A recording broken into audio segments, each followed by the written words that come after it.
Lindja e vajzës së kësaj gruaje të bardhë duhej të sillte gëzim të madh për të dhe për burrin e saj, por solli të lashe të mëdha sepse foshnja ishte me ngjyrë, ndërsa çifti ishte i bardhë. Disa vite më vonë burri shpërtheu në lot kur arsyeja pas ngjyrës së zezë së lëkurës së foshnjës u zbulua.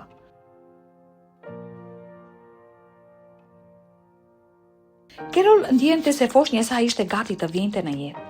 Pavarësisht të parashikimit të mjekut që data e lindjes ishte ende një javë larg. Ajo ishte e vetme në shtëpi dhe pa askënd rreth për ta ndihmuar. Burri i saj, Andrew, ishte në punë dhe nuk do të kthehej por edhe për 5 orë. Ndihmësia e shtëpisë që ndihmonte Carolin 2 herë në javë nuk ishte planifikuar të vinte atë ditë, duke e lënë atë të përballej momentin tërësisht e vetme. Carol mori frym thellë e vendosur të mos panikosej. Ndoshta ajo po reagonte tepër, i tha vetes. Fundja ujende nuk i kishte plasur, ndoshta foshnja nuk po vinte ende. Edhe pse ishte shtatzania e saj e parë, nuk ndihej gjithmonë ashtu. Ajo kishte kaluar vite duke u përgatitur për këtë moment, duke u zhytur në libra për shtatzanin, duke parë pafund video, duke vizatuar mike me foshnja dhe duke u kapur fort pas shpresës që koha e saj do të vinte. Tani, ndërsa mundësia po bëhej realitet, ajo përpiqej të ruante qetësinë. Carol kishte lexuar dhe ndëgjuar pafund histori nga gratë të tjera që thoshin se e ndjenin kur lindja ishte afër. Një ndjesi e mbrëmshme që nuk mund të injorohej. I njëjti instinkt e udhëhoqi tani, duke e lënë të shqetësuar e pagatshme të priste që gjërat të përshkallëzoheshin para se të kërkonte ndihmë. Carol mori telefonin dhe telefonoi mamien nga spitali ku kishte ndjekur klasat para lindjes. Mamia e trajtoi rastin e Carolit si emergjencë dhe erdhi me një ambulancë. Menjëherë pasi e ngarkuan Carolin në ambulancë, asaj ju plas ujë dhe dhimbjet e forta të lindjes e pushtuan. Ajo lindi foshnjën në ambulancë para se të mbrinin në spital. Carol ishte mbuluar në djers, por ishte e lehtësuar dhe plot gëzim. Kur më në fund ajo mori vajzën në krah, ndjeu një dashuri të thellë që nuk e kishte përjetuar kur më parë. Por emocionet e saj u kthyen shpejt në hutim. Kur e pa vajzën për herë të parë, ajo ngriu. Lëkura e foshnjës ishte dukshëm më errët se e saj dhe e burrit të saj. Zemra e saj filloi të rrihte më shpejt. Ai ishte e mundur. Kishte ndodhur ndonjë ngatrim në spital apo? Ajo kishte bërë një gabim të tmerrshëm. Kur Andrew mbriti në spital dhe pa vajzën, ai ishte po aq i tronditur sa Carol. Si mund të jetë kjo vajza jon? Pyeti ai me zë të dridhur. A më ke tradhtuar, Carol? Ajo mbeti pa fjalë. Ajo nuk e kishte tradhtuar kur burrin e saj. Ata e donin njëri tjetrin, kishin ndërtuar një jetë së bashku dhe e kishin ëndërruar për këtë moment për vite të tëra. Akuza e tij e coptëzoi. Doktorët u përpoqën të siguronin se ndonjëherë gjenet e papritura mund të shfaqeshin në një fëmijë. Ata sugjeruan të bëhej një test ADN-je për të qetësuar mendjen e tyre. Carol dhe Andrew ranë dakord. Disa ditë më vonë, rezultatet e testit treguan se Andrew ishte me të vërtet babai biologjik i foshnjës. Por si ishte kjo e mundur? Andrew kërkoi të dinte më shumë për priardhjen e Carolit. A ka dikush në familjen tënde që është me ngjyrë? Pyeti ai. Carol u hutua, por vendosi të telefonoj gjyshes së saj për të zbuluar më shumë mbi historinë familjare.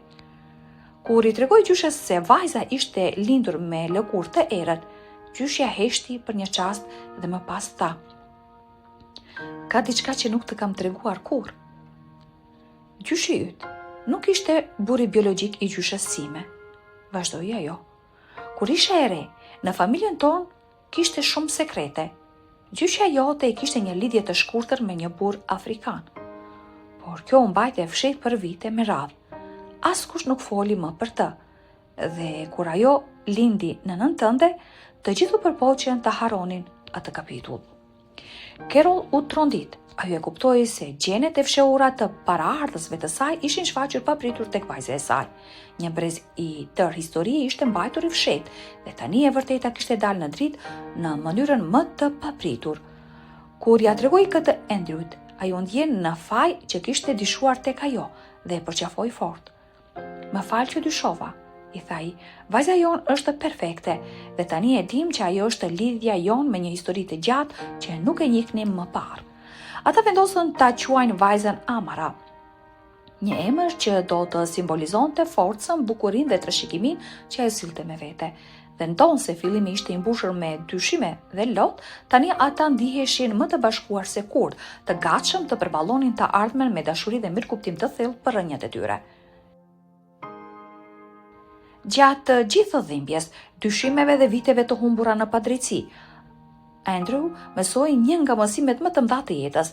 Dashuria nuk duhet të kushtëzohet nga paragjykimet dhe frika, por të ndërtohet mbi mirëbesimin dhe mshurim dhe gatishmërim për të kuptuar. Ajo kuptoi se nganjëherë vërteta fshihet thellë në rrënjët tona, aty ku as vetë nuk kemi pasur guxim të shohim. Nicole, tashmë një vajzë e fortë dhe suksesshme, qëndronte pranë nënës së saj, e cila për vite me radhë kishte duruar padrejti dhe dhimbje, vetëm që ta mbante. Dashuria e Carol për vajzën e saj nuk u lëkund kurrë. Edhe kur bota rreth saj kthente shpinën, ajo ishte forca e heshtur që mbajti të gjallë shpresën në një shtëpi që ishte coptuar nga dyshimet. Familja e tyre, dikur e ndarë nga mosbesimi, nisi një rrugë të re, një rrugë drejt faljes, shërimit dhe ribashkimit.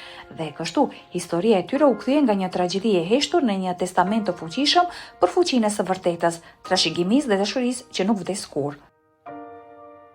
Historia e Andrej dhe Nicole na kujton se nganjëherë ne mund të humbasim gjëra të çmuara thjesht sepse nuk guxojmë të shohim përtej pamjes së parë, por në fund e vërteta gjithmonë gjen një mënyrë për të dalë në dritë. Po ju, a do të kishit guxim të kërkonit të vërtetën edhe kur ajo është e dhimbshme? Si do të reagonit në vendin e Andrew? A mendoni se mund të fani dikë që ju ka fshihur një të vërtetë kaq të madhe? Shkruani mendimin tuaj në koment. Dua të di çfarë do të kishit bërë ju.